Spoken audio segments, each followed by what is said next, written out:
पैदा नहीं हुए थे, बाइबल कहती है आप पैदा हुए थे परमेश्वर के साथ कम्युनिकेशन, उसके साथ बात करने के लिए, उसके साथ संगति रखने के लिए, उसके साथ मेल मिलाप रखने के लिए, उसके साथ रोज मिलने के लिए।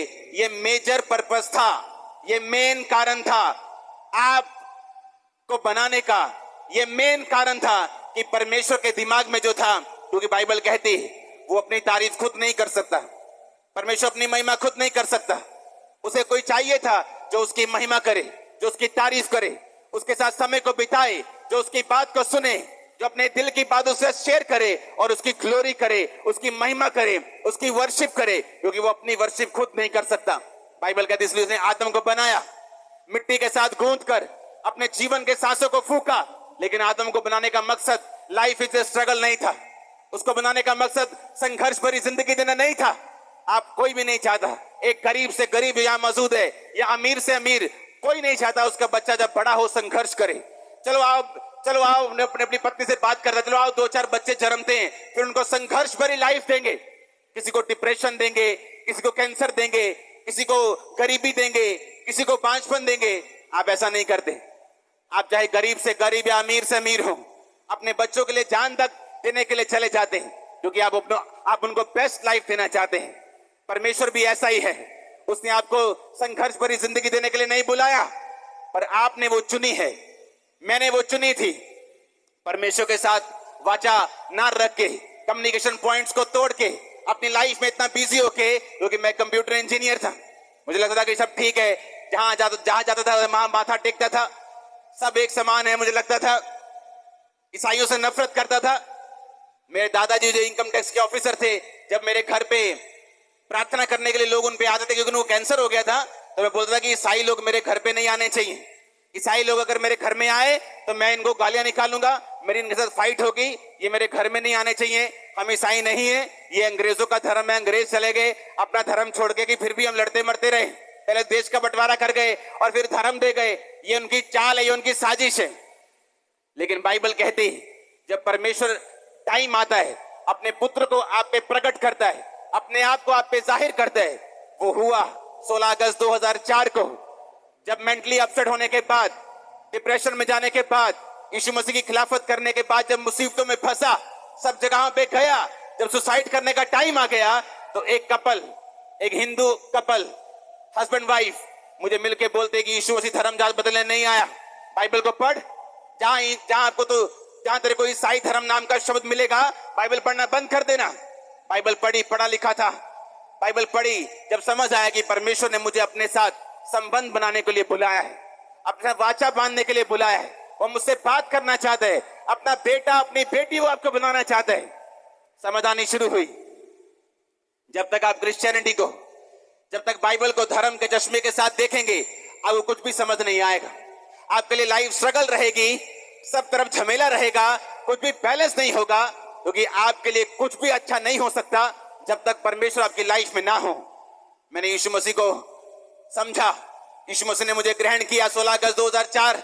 उस रात को नशा करके मैंने उनका घर देखा, नशा किया हुआ उनका घर देख के आया, प्रार्थना करवानी शुरू की, बाइबल पढ़नी शुरू की, समझ आया कि यीशु मसीह ने मुझे अपने साथ संबंध स्थापित करने के लिए बुलाया है। मेरा कम्युनिकेशन परमेश्वर के साथ जीरो है, मेरा तार टूट चुका है, मेरे कम्युनिकेशन सेंटर पे शैतान हमला कर चुका है। अगर मेरा परमेश्वर से कोई नाता नहीं है तो मैं सब तरफ से खुला हूं, वो कहीं से भी अटैक कर सकता है, कुछ भी कर सकता है। तब मेरे को समझ आया कि अब मेरे को परमेश्वर के साथ अपने नाते को स्थापित करना है। क्रिश्चियंस की लाइफ में वो ऐसा ही करता है। आप चाहे क्रिश्चियंस हो, आप चाहे कैथोलिक हो, आप चाहे किसी भी धर्म के हो, यीशु मसीह के साथ शैतान नहीं चाहता आपके संबंध स्थापित हो, वो चाहता है आपके कम्युनिकेशन को।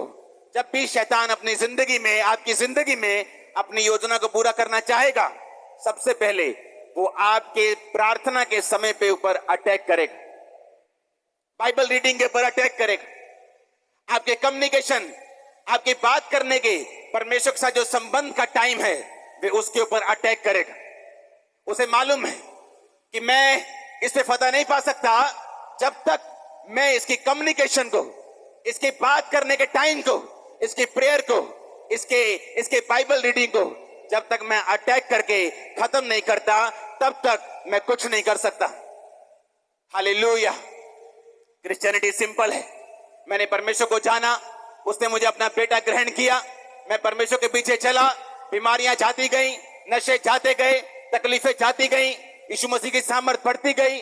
आज मैं आपके बीच में उसके गवाह के रूप में मौजूद हूं कि परमेश्वर ने मेरी लाइफ में क्या क्या किया है। आमीन। अब आपको समझना है कि क्यों शैतान चाहता है व्यभिचार करें, क्यों शैतान चाहता है कि आप शराब पिए, क्यों वो चाहता है कि आप तरह तरह के गुनाहों में फंसे, क्यों वो चाहता है कि आप अपने बिजनेस में बिजी रहें। क्योंकि वो जानता है जब तक आपका कम्युनिकेशन सेंटर, जब तक आपका वाचा का, आपका बात करने का समय, जब तक प्रभु के साथ संबंध, जब तक प्रार्थना का साथ आपका वचन के साथ नाता रहेगा, वो आपकी लाइफ में काम नहीं कर पाएगा। यही फर्क था शाऊल में और यही फर्क था दाऊद में। दोनों ने अपनी लाइफ में गलतियां की हैं। शाऊल ने भी गलती की और दाऊद ने भी गलती की, लेकिन शाऊल की गलती इस तरह की थी कि उसने अपनी कम्युनिकेशन को, अपनी वाचा को, अपने टाइम को, परमेश्वर के साथ अपने संबंधों को खत्म कर लिया। दाऊद ने भी गलती की, बैशेबा के साथ उसने पाप किया, प्रभु ने उस पाप का उसको फजल दिया, उसको पहाड़ों में फिर से नंगे पांव भागना पड़ा, जहां से शुरू किया था वहीं पहुंच गया। लेकिन बाइबल कहती है उसने कम्युनिकेशन को, परमेश्वर के साथ अपने संबंधों को तोड़ा नहीं। माफी मांगता रहा खुदा से, खुदावन मुझे हील ना कर, लेकिन मुझे अपनी पवित्र आत्मा दे, मुझे उद्धार का आत्मा दे के फिर से संभाल, तब मैं पापियों को तेरा मार्ग सिखाऊंगा और पापी तेरी ओर फिरेंगे। परमेश्वर मेरे जीवन में उद्धार का हर्ष फिर से दे। उसने ये नहीं कहा कि मेरी जिंदगी में काम कर, उसने कहा मैंने गुनाह किया, तेरे साथ अपने संबंधों को तोड़ दिया, मैं फिर से आता हूं, माफी मांगता हूं। और बाइबल कहती है दोनों ने गुनाह किया, शाऊल ने भी किया, दाऊद ने भी किया, लेकिन दाऊद कभी मरा नहीं और परमेश्वर से दूर नहीं जा पाया। उसने माफी को मांगा, परमेश्वर के साथ अपने संबंध को कायम किया।